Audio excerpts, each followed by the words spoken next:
The human psyche exhibits a subtle yet pervasive tension between availability and self-possession, a dynamic that shapes both the individual's internal world and the broader social milieu. Throughout life, individuals unconsciously cultivate patterns of over-availability, a state in which psychic energy is excessively directed outward in response to external demands and the expectations of others. This inclination, often unrecognized, produces a form of psychological dispersion. The self becomes fragmented as attention, emotion, and volition are continuously allocated to the affirmation, comfort, or approval of others. Such dispersion is not merely an inefficiency, it is a profound disturbance of the inner equilibrium, a subtle erosion of autonomy that manifests in anxiety, fatigue, and an unarticulated sense of inadequacy. Carl Jung, in his extensive exploration of individuation, repeatedly emphasized the necessity of reclaiming psychic sovereignty. He observed that the ego, when unduly preoccupied with external obligations, loses touch with the deeper strata of the self, including the unconscious and its compensatory functions. The unconscious, far from being merely a repository of forgotten experiences, serves as an active regulatory agent, maintaining balance and signaling the divergence between authentic desire and habitual concession. When an individual remains continuously available, the unconscious cannot enact its corrective influence effectively. Its messages are either muted or ignored, resulting in an accumulation of tension that can surface in the form of psychosomatic complaints, chronic indecision, and an underlying sense of inadequacy. The phenomenon of overavailability is intimately linked to the human fear of rejection, which itself is rooted in both evolutionary imperatives and early relational experiences. From an evolutionary perspective, social cohesion was critical to survival, and the threat of exclusion carried tangible consequences. In modern contexts, while physical survival is rarely at stake, the psychological imprint of potential rejection remains potent. Children internalize these dynamics through repeated interactions with caregivers, teachers, and peers, leading to the development of patterns in which personal needs are subordinated to perceived obligations. Over time, these patterns crystallize into unconscious predispositions, a readiness to accommodate, a heightened sensitivity to cues of disapproval, and an automatic compulsion to be available. Jungian theory frames this compulsion as a conflict between the ego's conscious intentions and the autonomous processes of the unconscious. The ego, oriented towards social adaptation, seeks approval, connection, and affirmation. The unconscious, conversely, seeks wholeness, integrity, and the actualization of latent potentialities. When availability dominates behavior, the unconscious is relegated to a marginal role, expressing itself only through symbolic disturbances, subtle irritations, or affective dysregulation. Dreams, often disregarded, may repeatedly present scenarios of constraint, entrapment, or endless obligation, signaling the unacknowledged demand for psychic withdrawal and self-prioritization. From a social perspective, the consequences of persistent overavailability are equally significant. Relationships grounded in the assumption of perpetual accessibility gradually evolve into asymmetrical dynamics, in which one party consistently projects demands onto another without reciprocal regard. The individual's absence from these interactions, when eventually asserted, revealed the latent structures of dependence and expectation that had gone unnoticed. This withdrawal, rather than producing isolation, often catalyzes a reevaluation of relational hierarchies, illuminating the previously invisible interdependencies that shaped conduct. Paradoxically, by ceasing to be perpetually available, the individual exercises influence precisely through non-participation, demonstrating that presence is not a prerequisite for psychic or social efficacy. The restoration of autonomy requires deliberate engagement with both conscious and unconscious processes. Practically, this involves the recognition and cessation of habitual overavailability, accompanied by the cultivation of psychic boundaries. Jung described boundaries not merely as protective mechanisms, but as constitutive elements of the individuated self. The delineation of internal and external spheres enables the emergence of authentic desire, voluntary commitment, and the full expression of latent capabilities. The withdrawal of availability, therefore, is not an act of egoistic avoidance, but a necessary reallocation of psychic energy towards self-realization. The individual, through this reallocation, becomes increasingly attuned to the compensatory signals of the unconscious, permitting the maturation of latent potentialities that had long been obscured by distraction and external compulsion. Historical and philosophical analyses further illuminate this process. Nietzsche's reflections on the will to power resonate in this context as they emphasize the assertion of self in the face of external pressures. The act of non-availability can be understood as a deliberate cultivation of psychic sovereignty, a refusal to subordinate vitality to the unreflective demands of others. Similarly, the Stoic recognition of what is within one's control underscores the transformative potential of withdrawal. When availability is no longer reflexively extended, attention and energy can be directed toward internal development rather than reactive compliance. The convergence of Jungian, Nietzschean, and Stoic insights suggests a central truth: that psychic health and agency are contingent upon the disciplined modulation of availability. The transition from habitual availability to selective presence is neither immediate nor effortless. It entails confronting the discomfort associated with potential rejection, social friction, and the unsettling silence of temporarily unfulfilled expectations.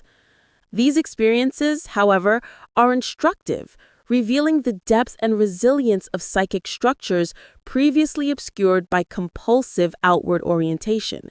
As one practices withdrawal, patterns of overattachment and compulsive accommodation gradually lose their grip, allowing the emergence of authentic relational modes grounded not in obligation but in voluntary engagement. This transformation reflects not merely behavioral change, but the deep restructuring of psychic architecture.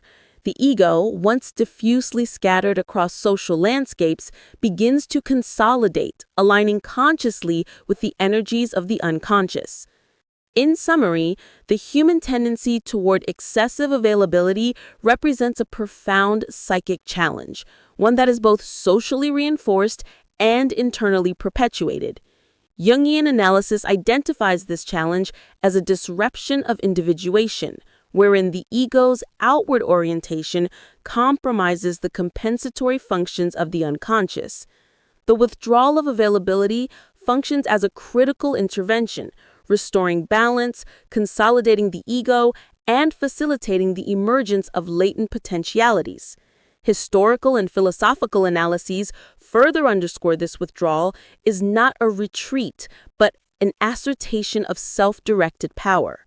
The process, while initially disquieting, initiates a sequence of psychic and relational recalibrations, ultimately enabling the individual to engage with the world from a position of renewed authority and integrity. The process of reclaiming psychic autonomy through deliberate withdrawal from excessive availability extends beyond mere behavioral adjustment. It entails a profound restructuring of the self's temporal, emotional, and cognitive dimensions. Psychological energy, once diffused in continuous responsiveness to external demands, is gradually redirected inward, creating space for reflection, integration, and self-observation. This reorientation is not merely corrective, but generative. the individual begins to experience a deeper attunement to unconscious currents, enabling the surfacing of latent ideas, desires, and creative potentials that had previously been suppressed. Jung emphasized that such potentials are often revealed in the form of complex symbolic imagery, emerging in dreams, fantasies, and spontaneous associations. These phenomena, far from being random, function as autonomous interventions by the unconscious, guiding the ego toward experiences and choices that foster wholeness. Within this framework, withdrawal from over-availability can be understood as an exercise in conscious individuation. By delineating the boundaries of engagement, the ego asserts its authority over psychic investment, choosing selectively where and how to participate in relational, social, and professional contexts. This selective engagement generates a paradoxical amplification of influence. The very act of non-availability communicates presence more powerfully than unreflective acquiescence. Social and relational dynamics, once taken for granted, are illuminated. Patterns of dependence, expectation, and projection become perceptible. In this sense, non-availability functions as a mirror, revealing the underlying structures of human interaction and providing the individual with insight into the mechanisms by which influence and authority are both projected and received. The psychological significance of this process is profound. Chronic overavailability left unexamined engenders a gradual erosion of psychic integrity, fostering vulnerability to manipulation, internalized guilt, and compulsive compliance. Withdrawal interrupts this trajectory, creating a state in which psychic energy is consciously reallocated toward internal equilibrium. Within this state, the individual can encounter the full spectrum of affective experience without immediate compulsion to soothe, distract, or accommodate others. Anger, frustration, grief, and desire are no longer contingently expressed for external consumption, but are experienced as data from the unconscious, offering insight into unmet needs, repressed impulses, and the deeper trajectories of personal development. Jung's notion of the transcendent function becomes particularly relevant here. This function, arising from the tension between conscious intention and unconscious demand, mediates transformation by generating new attitudes, behaviors, and modes of engagement. The withdrawal from perpetual availability creates the necessary tension for the activation of the transcendent function. By confronting the discomfort of temporary disconnection, the ego provides the unconscious with a field in which compensatory insights can emerge. These insights, if attended to, facilitate the integration of previously fragmented aspects of the self, supporting the development of a more cohesive, autonomous, and resilient psyche. Philosophical perspectives augment this understanding. Nietzsche's insistence on the affirmation of self-directed will illuminates the ethical and existential dimension of withdrawal. Choosing non-availability constitutes an enactment of will to power, not in a tyrannical sense, but as a disciplined orientation toward self-possession. Stoicism similarly reinforces this orientation by underscoring the distinction between what is within one's control and what is not. The compulsion to respond perpetually to external stimuli, driven by fear of disapproval or desire for validation, represents an engagement with what lies beyond the boundaries of individual authority. Withdrawal restores alignment with that which is controllable. Attention, intention, and conscious investment of psychic energy. This alignment fosters resilience, self-determination, and the capacity for deliberate, rather than reactive, action. The social ramifications of this process are equally instructive. Relationships, freed from the distortion created by excessive accommodation, become sites of voluntary, reciprocal engagement. expectations are clarified, demands once internalized unconsciously are negotiated consciously. The individual, no longer diffused across the relational landscape, engages with clarity and intentionality, offering presence that is both authentic and bounded. This recalibration does not engender isolation, but rather the establishment of healthier intersubjective dynamics, wherein mutual respect and recognition are contingent upon conscious rather than automatic participation. From a developmental perspective, the mastery of availability and withdrawal can be seen as an advanced stage of psychological maturation.